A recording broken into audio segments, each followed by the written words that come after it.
City palace of Jaipur, ये तो आप सब जानते हैं, रॉयल पैलेस। हर के कैमरे का लेंस अलग होता है, हर का देखने का अंदाज अलग होता है। तो आप अब मेरे कैमरे के लेंस से सिटी पैलेस देखिए एक बार फिर। तो चलिए अंदर। ईयर 1727 या 1727 से बना ये मुगल एवं राजपूत आर्किटेक्चरल स्टाइल का ये राजसी महल जयपुर के पुराने एरिया यानी लोकल मार्केट के पास बाली चौपर एंड छोटी चौपर के पास सिचुएटेड है। There are 3 entry gate named by Virendra Pol, Udaipol और त्रिपोलिया गेट। और मेरे हिसाब से अगर आप थोड़ा और इतिहास के बारे में जानना चाहते हैं इस पैलेस के, तो अगर आप वहाँ घूमने जा रहे हैं तो एक अच्छा गाइड ज़रूर कर लें। हमने भी एक गाइड करा था, अब आगे की जानकारी वही देगा। चौहान है, मैं आपका गाइड हूँ। मैं आपको विजिट कराऊंगा सिटी पैलेस। ये सिटी पैलेस जो आप विजिट करने आए हैं ये लगभग 300 साल पुराना है। इसकी परफेक्ट उम्र हो चुकी है 295 साल।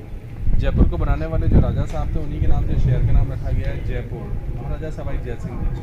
जयपुर से पहले जो कैपिटल होता था वो अमेर का किला होता था। यहाँ से 9 किलोमीटर की दूरी पर पहाड़ों पर है।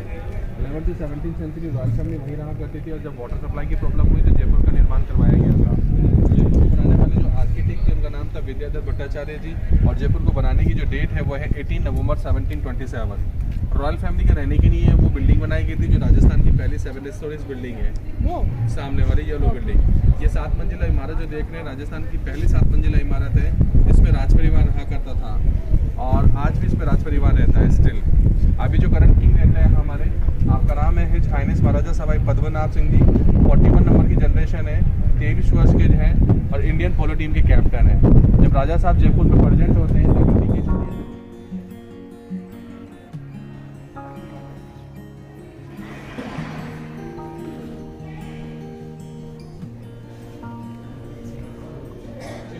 तो वहाँ से इसको रिपेयर कर देते हैं। जैसे कि वो कोने से हो रही है, उसको रिपेयर कर दिया। जब वो सूख जाएगा तो इसको कलर में ला देंगे और टचिंग कर देंगे। तो ये जो परमाइसिस देख रहे हैं इसको दीवाने खास कहा जाता था। दीवाने खास का मतलब होता है कि ऐसी जगह जहाँ खास लोगों के साथ में मुलाकात होती थी। तो राजा के जो खास मेहमान आते थे उनके साथ में मुलाकात यहाँ होती थी, साथ में कैबिनेट मीटिंग होती थी। राजा यहाँ बैठा करते थे अपने मंत्रिमंडल के साथ में। जयपुर को ऑपरेट करने की रणनीति यहीं तैयार होती थी। दीवाने खास इसको चारों तरफ से ओपन रखा गया था ताकि क्रॉस वेंटिलेशन चल सके, क्योंकि जयपुर बहुत ज़्यादा गर्म है। कर्टन्स लगाए जाते थे जो पानी से गीले होते थे।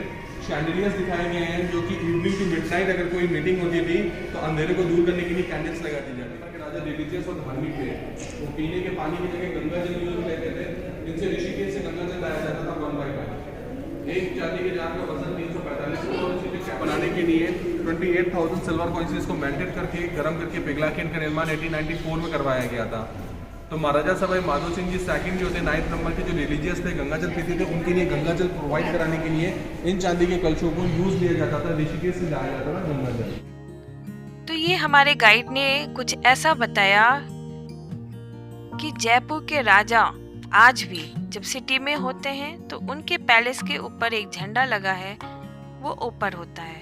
और अगर राजा शहर से यानी सिटी से बाहर है तो झंडे को नीचे कर दिया जाता है। ये राजा के शहर में होने की पहचान है और ना होने की भी पहचान है। जब झंडा नीचे है तो राजा शहर में नहीं है, और जब झंडा ऊपर लहरा रहा है मीन्स राजा, जयपुर का राजा पैलेस में है जाती है। और एक बीज फोड़ता है जिसको बोलते हैं कमल, गर्मी का। जब सर्दी होती है तो गुलाब के फूल आते हैं रोज। अच्छा। और जब पानी बहता है तो वेब बनता है और हरियाली छा जाती है। तो ये spring, winter, summer and autumn. एक जो गेट है वो 3 महीने ओपन हुआ करता था। एक गेट जब ओपन होता था सिक्योरिटी रीजन की वजह से राज परिवार को ऊपर की फ्लोरिंग पे शिफ्ट किया जाता था। एक राजा के जीवन में बहुत सारी रानियाँ होती थी। तो देखिए व्हाइट कलर की कितनी सारी विंडोज है जो एक जैसी है, रानियाँ कवर करती थी। सामने की तरफ जो गेट देख रहे हैं 4 इनके ऊपर VIPs को सिक्योरिटी से बिठा दिया जाता था।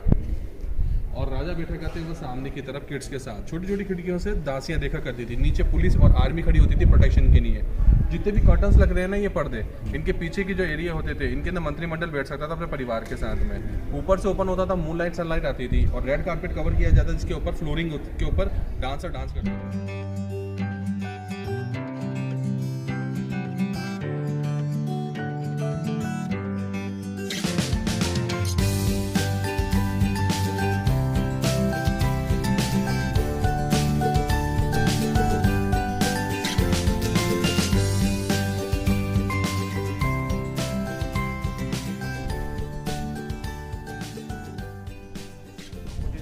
रूलर होते थे तो इसमें शाही मेहमानों का स्वागत किया जाता था। इसको रॉयल गेस्ट हाउस कहा जा सकता है। अब इसके अंदर राजाओं के कॉस्ट्यूम है, तो हम आपको राजाओं के वस्त्र दिखाने ले जा रहे हैं जो वो पहना करते थे। इस गैलरी के अंदर फोटोग्राफी प्रोहिबिटेड है और मास्क लगाना नेसेसरी है। Please come.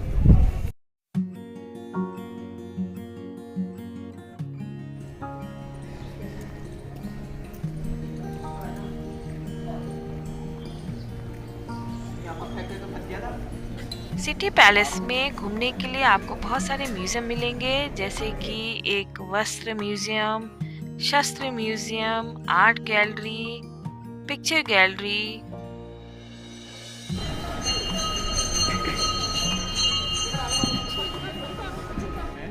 मैंने आपको एक सेक्शन दिखाया था जिसमें कॉस्ट्यूम गैलरी में आपने एक शॉल देखा था पश्मीना का। पश्मीना के शॉल को असली और नकली का पता करने के दो तरीके होते हैं। पहला होता है रिंग टेस्ट, यानी कि 5 साल की बच्ची की उंगली की रिंग में से निकल जाता है, लेकिन चाइना ने ऐसे बना दिया कि वो भी रिंग में से निकल जाता है। तो असली को चेक करने का जो तरीका होता है वो है फायर टेस्ट। आइए आपको दिखाते हैं। और हमारे गाइड जी कुछ अपने स्टाइल में महल को घुमा रहे थे और मैं कुछ अपने ही स्टाइल में महल को घूम रही थी।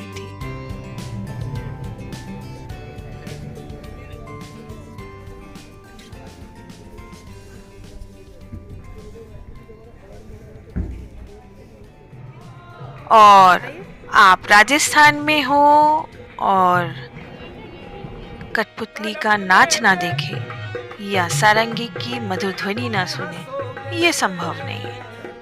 चलिए अब हम इसको भी एंजॉय करते हैं। नमस्कार, आदाब, साहब लोगों से प्रणाम।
इस दुनिया में कह सकते हैं, इस धरती पर समय, गति, प्रकृति और मानव सब पे एक साथ एक ही नियम लागू होता है। जैसे कि हर एक नई सुबह एक दोपहर फिर एक शाम में बदलती है, वैसे ही हर राज्य में एक वंश आता है और एक वंश जाता है।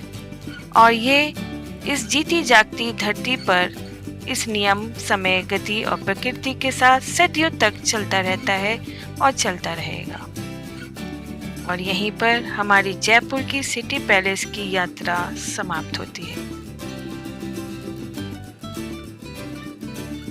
Thank you for watching my video. Take care और सब्सक्राइब करना तो बिल्कुल ना भूलें। अपना ख्याल रखिएगा। फिर मिलते हैं।